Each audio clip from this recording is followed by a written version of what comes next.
Video game companies are always looking for a way to milk money out of fans. Currently, gamers are battling back against loot boxes. Boo! But it used to be movie tickets we were wasting our money on. Call it bad luck, a curse, or just poor development. But there have been some truly awful movies based on video games. Watch to see some of the worst movie adaptations in gaming, and please avoid adding them to your Netflix queue. Don't say we didn't warn you. Before you watch, click subscribe. You'll join our notification squad and be the first to know of new content. Lucky you. Now let's hop right into 10 awesome video games that were made into terrible movies. Street Fighter. The colorful world of fighters was brought to life for the 1994 film Street Fighter. Jean-Claude Van Damme, the action movie It Man at the time, nabbed the starring role in the film as Colonel Guile. Based off the popular video game series of the same name, Street Fighter was all looks and no substance. While the costumes and character designs were similar to the game's graphics, the comparisons pretty much end there. Cause that's what video game fans like, right? Changes. Street Fighter turns into a sloppy mess of a movie, trying to force all of the characters into a plot that makes little sense. The fights on the screen are uninspired and make you wish you were just playing the Super Nintendo Classic instead. The plot of the movie involves the evil leader Bison attempting to take over the world after a huge civil war took place. The film feels like pure 1990s before the CGI era hit. And don't get me wrong, the 90s are awesome, but man, this was brutal. Oddly enough, the movie based off the video game actually had a video game released based off the movie. You still following? Huh? The Street Fighter, the movie, video game, replaced the illustrated designs of the characters and used motion capture designs with the actors' likenesses instead. The result is a game that looks like a terrible Mortal Kombat ripoff. It features none of the flow or great action that made the original Street Fighter series so popular. Again, changes. Don't do it.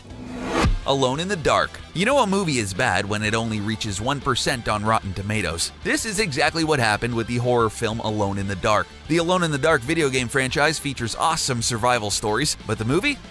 Not so much. Very loosely based off the game, Christian Slater teams up with Tara Reid to solve a mystery no one really cares about. There's two names you haven't heard in a while, huh? Cheap scares? Got 'em. Terrible acting? Oh, all around. A waste of your time? Oh, absolutely. If you thought Tara Reid's acting was terrible in the Sharknado series, then you haven't seen anything yet. The opening scenes of the film features a seemingly endless narrated text scroll that makes Star Wars openings feel like a short tweet. The Alone in the Dark film is just so bad, it'd feel like you're wasting time just watching the trailer. Fans of the game series will recognize very few similar elements, and the whole thing just leaves a bad taste in your mouth. Despite barely making $10 million in the box office, there was a sequel made. Alone in the Dark 2 attempted to stay true to the game, but the low budget and terrible efforts continued for the franchise. None of the original actors returned, the story was completely changed, but the damage was already done from the first film's poor outing.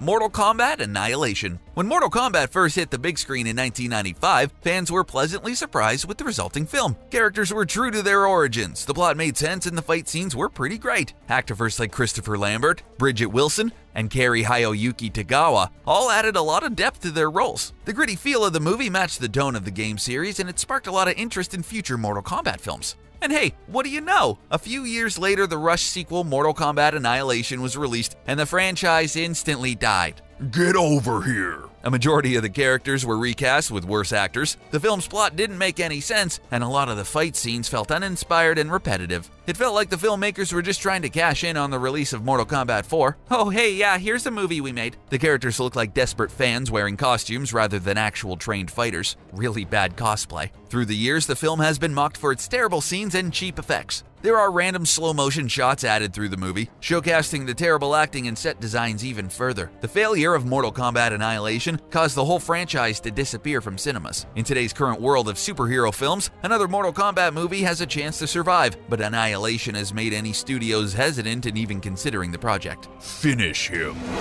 Doom. The Doom video games had a great chance to be adapted into a memorable horror film. A deadly alien species, dark tunnels with a scare around every corner, awesome weapons to blast opponents away with. Everything adds up to a potential blockbuster hit, right? Right? Other movies like The Thing and Alien vs. Predator have a similar vibe to the game and actually have more in common than the official Doom adaptation. Released in 2005, Doom had a great cast, including the likes of Dwayne "The Rock" Johnson and Carl Urban. This is where the positive attributes of the movie end, however. Even though the film does recreate Doom's signature first-person view for a couple of scenes, it lacks anything original from the game series. Does The Rock even give the people's eyebrow?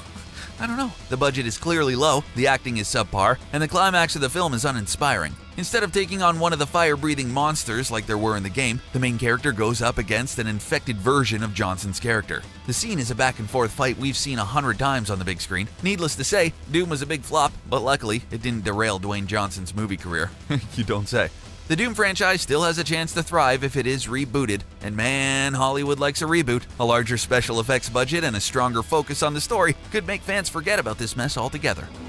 Double Dragon. If you took every action movie cliche, put it in a blender, and poured out the result, bing, then you would have the film Double Dragon. The action-adventure film features the two brothers from the classic NES game on a mission to discover the missing half of a mystical amulet. Who happens to have the other half? The main villain of the story, a man set on connecting the amulets and taking over the world. Duh. Looking back now, it's hilarious to see the filmmaker's 1994 version of a rundown Los Angeles set in the year 2007. Well, there's similarities. This is what happens when you try to create a movie based off a game that is mostly a button-mashing action platform. The two brothers teamed up with Alyssa Milano, because of course they did, who adds even more cheesiness and bad acting to the story. In the middle of fights, characters stop to deliver one-liners, and all of the special effects are horribly done. It's actually funny to look back and make fun of how shockingly bad the whole movie is. Halfway through the movie, you were probably checking the VHS box to see if it was actually called Double Dragon, because it felt so boring and long.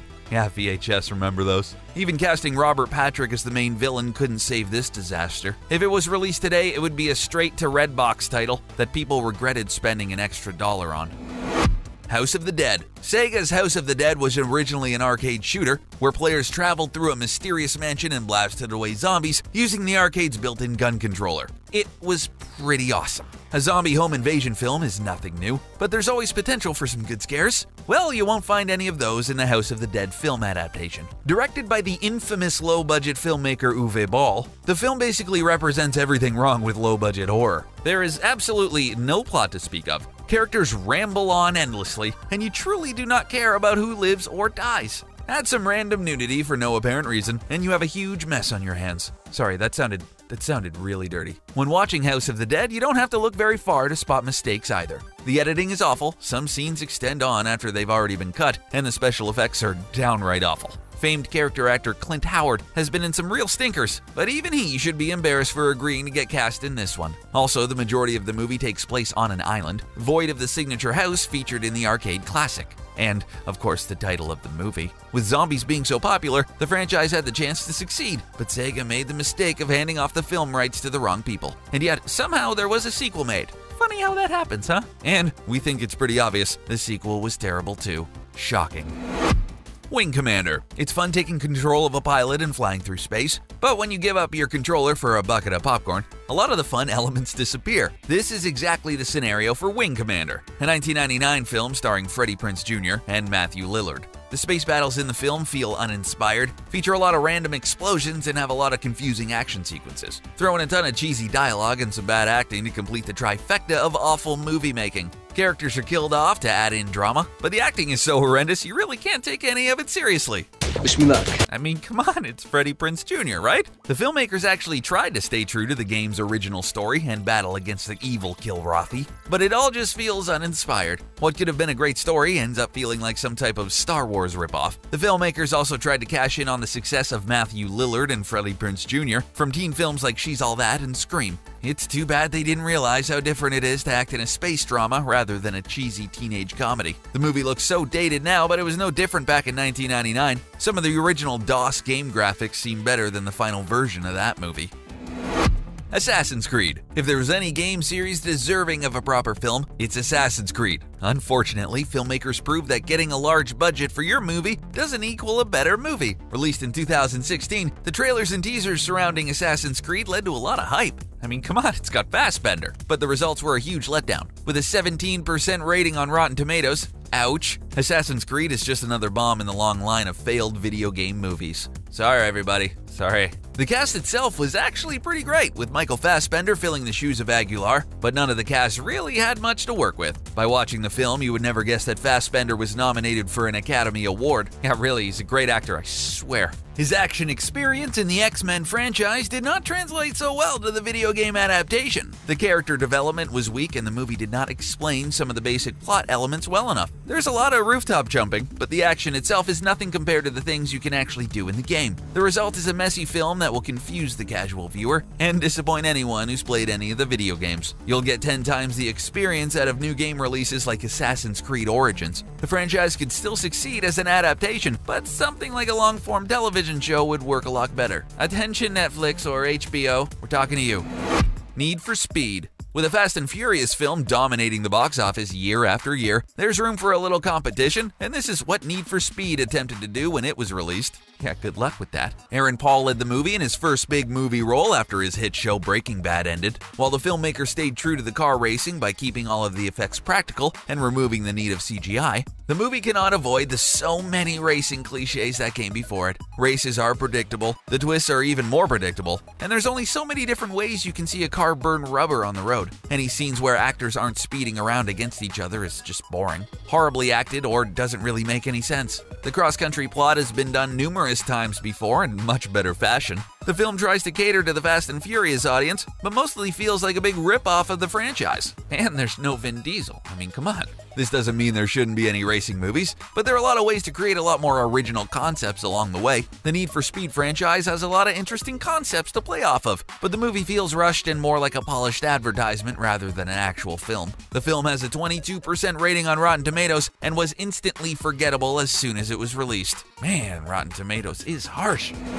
Super Mario Bros. With a hugely successful franchise like Super Mario Bros., what could go wrong with a live-action film adaptation? Well, just about everything. The official Super Mario Bros. Movie is so far off from the game series it came from. Basically, everything you loved about Mario has been completely changed and destroyed and ruined. Bowser was turned into a human, none of the enemies look like their video game counterparts, and the film feels like a bunch of randomly placed cutscenes. And not the good ones. Originally released in 1993, the movie's effects are downright awful, and the acting isn't much better. The film fails to capture the spirit of the series, and Princess Peach isn't even a character. The film feels like someone told their friend about the Mario franchise, gave vague descriptions, and then their friend crafted a movie based off those lackluster descriptions. The movie also randomly features a giant meteor that possesses special powers and will allow human Bowser to take over the world. Okay? Thankfully, Nintendo has a chance to make up for their mistakes. They now have the film rights and are working on creating a new version of Mario for the big screen. Hooray! With the success of the Nintendo Switch and Super Mario Odyssey, now is a better time than ever to wash away the bad experience of the Super Mario Bros. Movie. In the meantime, it's worth checking out the various Mario animated series to find much better content and plots that stay true to the game.